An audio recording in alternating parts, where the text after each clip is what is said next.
그러니까 지금 얘기가 돌고 도는 것 같아요. 네. 상황을 보면 저희가 어제 유상범 의원님 이제 출연을 했었는데, 그러니까 법원에서는 비대위 자체를 부정한 건 아니기 때문에 이 비대위 체제를 유지하면서 새 비대위를 구성하는 게 맞다, 이제 이런 취지로 설명을 했고요. 근데 또 한편에선 그러잖아요. 아니, 법원 판단은 비대위 정당성 자체를 부정한 거여서 최고위로 돌아가야 된다. 근데 이게 정말 한치의 양보도 없이 서로 맞붙기만 하는 상황이어서. 예. 그렇습니다. 그러니까 이제 사실은 본질은 어떻게 보면은 그 이준석 전 대표가 1월달에 복귀할 가능성을 열어두느냐 닫느냐를 놓고 보시면은 어떻게 보면은 양측의 주장에 부딪히는 지점을 좀 쉽게 이해하실 수 있을 테고요. 예. 그러니까 비대위 체제로 가면은 이준석 전 대표가 복귀할 수 없습니다.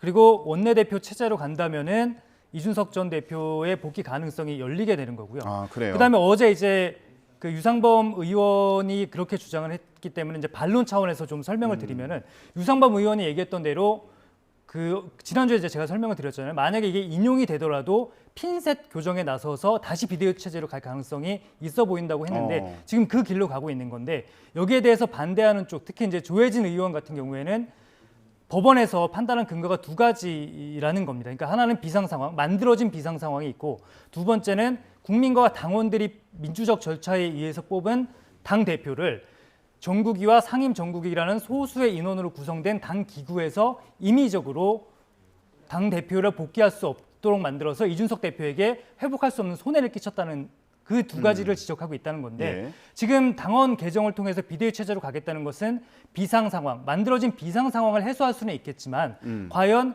그 민주적 절차라고 보지 않은 그 재판부의 판단까지 뒤집을 수 있느냐, 그리고 당대표로 복귀하지 못하게 되는 이준석 전 대표에게 가해지는 회복할 수 없는 손해에 대해서는 그 해소가 안 된다, 이런 주장을 하면서 이 비대위 체제 그리고 이제 당원 개정에 대해서 반대하는 그런 반론의 제기가 되고 있는 거죠. 예. 그러니까 비대위 체제로 가면 이게 당 대표나 최고위가 없는 걸 전제로 하기 때문에 이준석 비대위로 대표가 가면 들어갈 수 일단은 없는 거거든요. 최고위가 자동 해산된다고 유권 해석을 그렇게 국민의힘에서 내리고 있습니다. 그러니까 물론 여기에 대해서도 여러 가지 반대 의견이 나오고 있기는 하지만 비대위 체제로 가면은 기존의 최고위는 해산, 당 대표를 포함해서 해산되는 걸로 유권 해석을 내리고 있기 때문에 예. 새 비대위가 체제가 꾸려진다는 것 자체가 내년 1월달에 이준석 전 대표의 복귀를 사실상 차단하는 효과를 낳게 되는 겁니다. 비대위를 뭐 짧게 하고 길게 하고 이거랑 상관없이 전제 자체가 이제 그렇죠. 당 대표가 없는 상황으로 그러니까 보기 때문에. 기억을 좀 되돌려 보면은 지난번에 상임정국위와 정국위 통해서 비대위 위원장이 임명이 되고 비대위 체제를 꾸렸잖아요. 그때 서병수 정국위 의장이 오늘로써 이제 그 이준석 대표는 자동 해임됐다라는 그랬죠. 표현을 사용하게 되죠. 예. 네.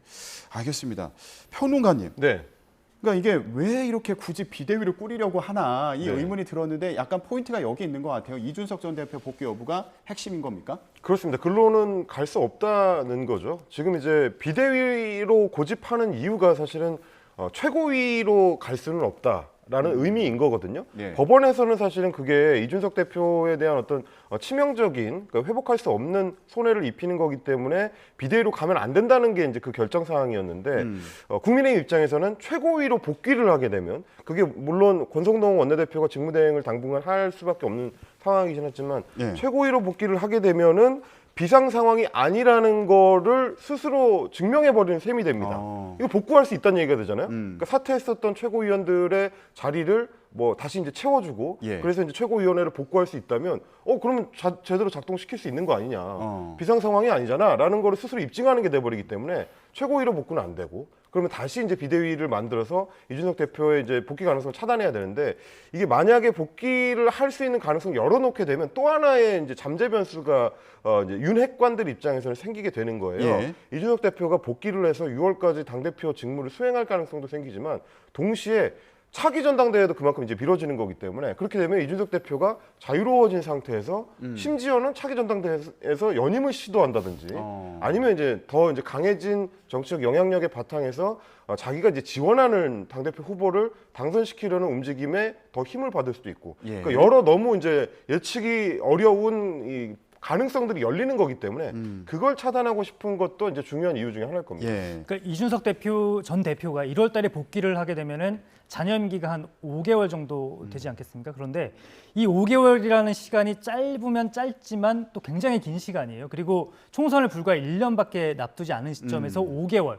5개월 당 대표라면은 아주 많은 일을 할 수 있겠습니다. 그러니까 지금 추진하고 있는 뭐 혁신위를 통해서 공천 룰에 대한 완전한 재정비를 할 수도 있을 테고 또 조직 강화 특별위원회 등을 빨리 가동을 시켜서 현재 있는 당협위원장들이죠. 그러니까 내후년 총선에 나오고 싶어하는 그런 당협위원장 교체를 시도할 수도 있고 굉장히 여러 가지 일을 할 수는 있거든요. 그러니까 예. 뭐 제가 사실은 뭐 윤핵관들이 이준석 전 대표의 복귀를 총선 때문에 막고 있다고는 단정적으로 말씀드릴 수는 없겠지만 어찌 됐든 간에 이준석 전 대표가 1월 달에 복귀하면은 막강한 권한과 그 권한을 행사할 수 있다는 점은 분명하긴 합니다. 예.